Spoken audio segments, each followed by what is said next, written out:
Hello student, आज की इस वीडियो में हम बात करेंगे Karl Pearson coefficient of correlation in by shortcut method. इससे पहले वीडियो में आपने देखा था कि Karl Pearson coefficient of correlation calculate करने का डायरेक्ट मेथड। अब हम बात करेंगे शॉर्टकट मेथड की। मैं हूं नकुल सर और आप देख रहे हैं the economics Guru and Dhali. Channel को सब्सक्राइब नहीं किया है तो चैनल को सब्सक्राइब कर लीजिएगा और पूरी वीडियो को लास्ट तक देखिएगा। बिल्कुल सिंपल वे में आपको समझ में आ जाएगा कि शॉर्टकट मेथड का यूज़ कैसे करते हैं कोरिलेशन कैलकुलेट करने के लिए। सबसे पहले हम फार्मूले की बात करते हैं। तो यहाँ पर फार्मूला थोड़ा सा लंबा है, तो फार्मूला सबसे पहले याद रखिएगा। बड़ा मुश्किल होता है इसका फार्मूला याद करने के लिए। तो फार्मूला होता है summation dx dy minus bracket summation dx multiply by summation dy divided by n, यानी कि number of variables, under root summation dx square by Y same D square X या फिर dx स्क्वायर जो भी लिखिए आप, minus summation dx upon n का square, that means is the formula of standard deviation, multiply by under root summation dy square minus summation dy upon n का square. ठीक है, ये आपका फार्मूला है। इस फार्मूला का यूज़ करना है कोरिलेशन कैलकुलेट करने की। This is Karl Pearson's shortcut method. ठीक है ना। यहाँ पर dx dy है, deviation of x deviation y का कैलकुलेशन करना है। डेविएशन ऑफ x का टोटल और डेविएशन का y का टोटल का प्रोडक्ट पर मल्टीप्लाई करना है। n means number of variable है और यहाँ पर dx square means variable of x का स्क्वायर और यहाँ पर वेरिएबल ऑफ y का स्क्वायर। ठीक है, तो इन सब को आपको सबसे पहले टेबल में कैलकुलेट कर लेना है। उसके बाद हम करना क्या है, उस टेबल का यूज़ करना है इस फार्मूले में। थोड़ा सा लंबा दिख रहा है लेकिन इजी है, सही से समझेंगे तो समझ में आ जाएगा। ठीक है, n के बारे में समझ लीजिए। n कितना है, n है टोटल नंबर ऑफ आइटम्स, जितना भी आइटम्स हैं। अब शॉर्टकट मेथड का में अलग क्या है डायरेक्ट मेथड से। डायरेक्ट मेथड में हम जो डेविएशन निकालते हैं मतलब d इक्वल टू, वो तो फार्मूला होता है x माइनस एक्चुअल मीन।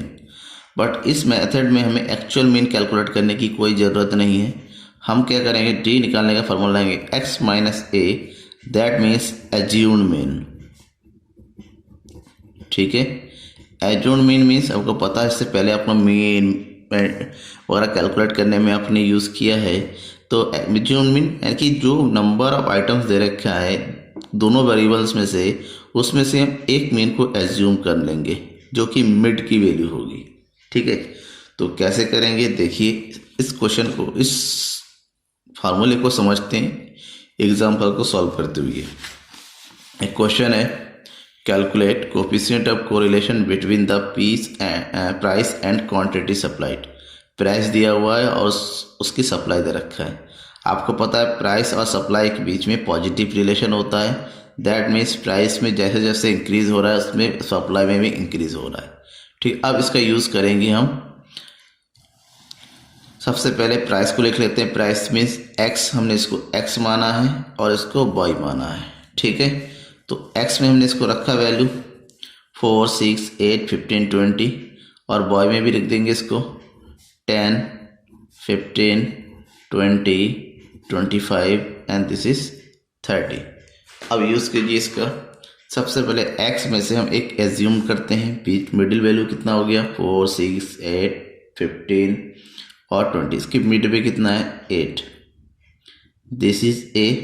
उसी तरह से y सीरीज में हम इसमें एज्यूम करेंगे 20 को, 20 is a।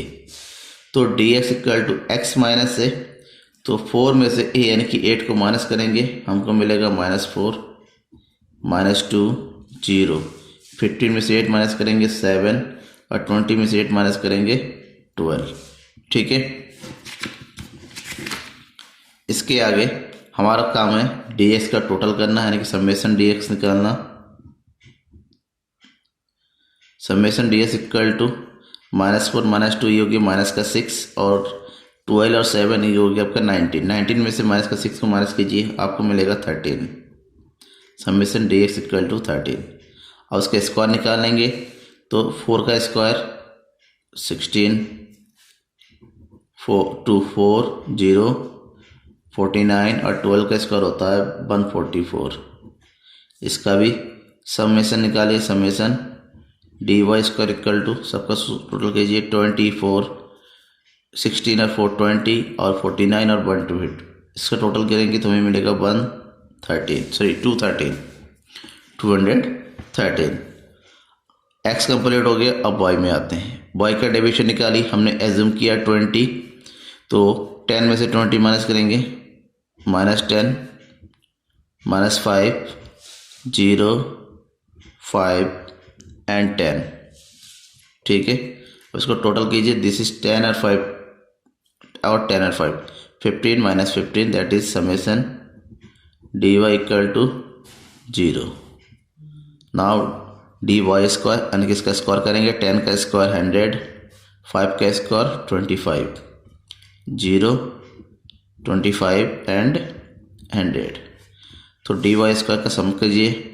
Summation D Y square equal to 125 और 125 that means 250। D X D Y calculate कीजिए। ये हो गया डी एक्स और ये हो गया डी वाई।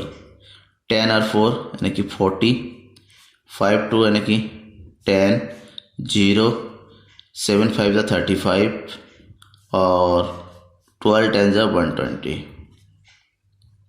टोटल कीजिए। Summation D X D Y equal to सबका टोटल कीजिए तो मिलेगा आपको 205। ठीक है, सारा डेटा कैलकुलेट हो गया है। अब इसके थ्रू और इसको फार्मूले में रखना है। ठीक है,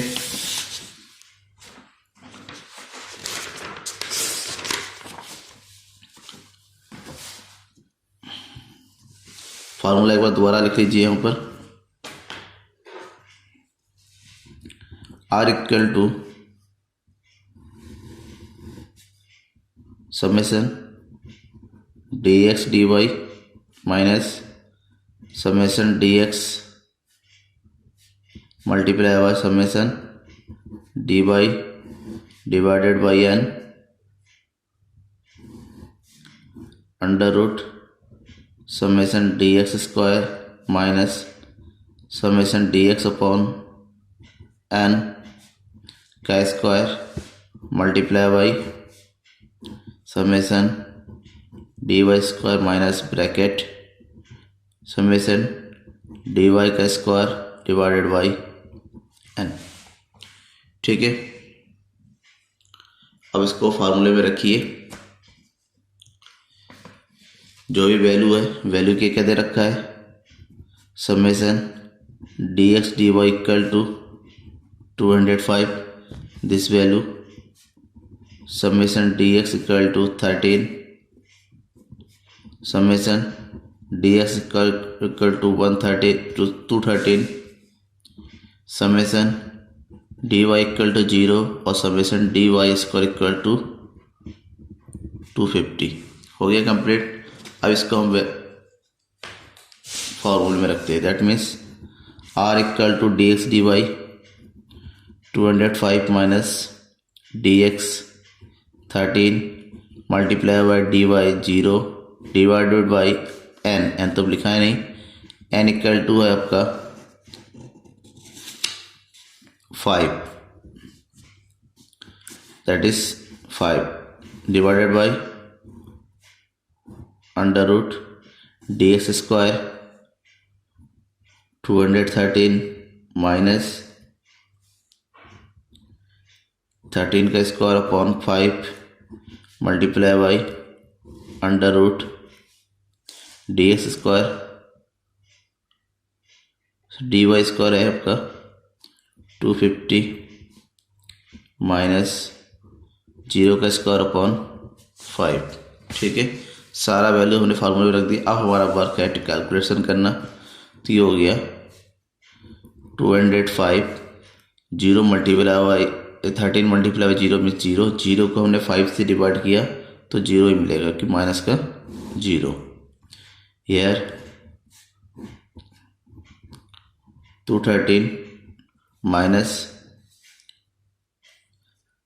13 का स्क्वायर कीजिए, यह आ जाएगा 169/5 multiply by under root 250 minus ये हो गया जीरो। 5 से जीरो को डिवाइड करेंगे तो जीरो मिलेगा। आगे 25 में से जीरो को माइनस कीजिए, आपको 205 ही मिलेगा। और यार अंडर रूट 213 में से 5 से डिवाइड कीजिए 169 को, तो ये आपको मिलेगा 33.80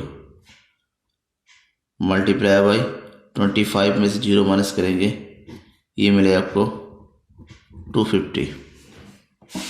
ठीक है, इतना करने के बाद नेक्स्ट स्टेप में आप आएंगे।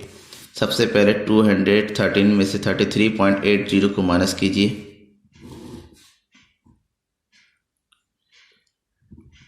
तो आपको मिलेगा 205 डिवाइडेड बाई अंडर रूट 213 में से 33.80 को माइनस कीजिए, मिलेगा 179.20 मल्टीप्लाई बाई 250। ठीक है, ये हो गया। अब 179.20 और 250 का हमें क्या निकालना है, अंडर रूट निकालना है। दोनों का अंडर रूट निकालिए अलग अलग, तो दोनों का अंडर रूट निकालेंगे। सबसे पहले 179.20 का अंडर रूट निकलेगा आपका 13.39 अप्रॉक्स मल्टीप्लाई बाई 250 का मिलेगा आपका 15.81। ठीक है, अब 13.39 मल्टीप्लाई बाई 15.81 करिए इसको मल्टीप्लिकेशन, तो आपको यहाँ पर मिलेगा 205 डिवाइडेड बाई दोनों का multiply, that means 211.70 equal to 211.70 से डिवाइड कीजिए 205 को, that means answer is 0.97 in positive. तो कोरिलेशन हमें मिल गया 0. दैट इज आंसर सेम जैसे लिखते हैं हम।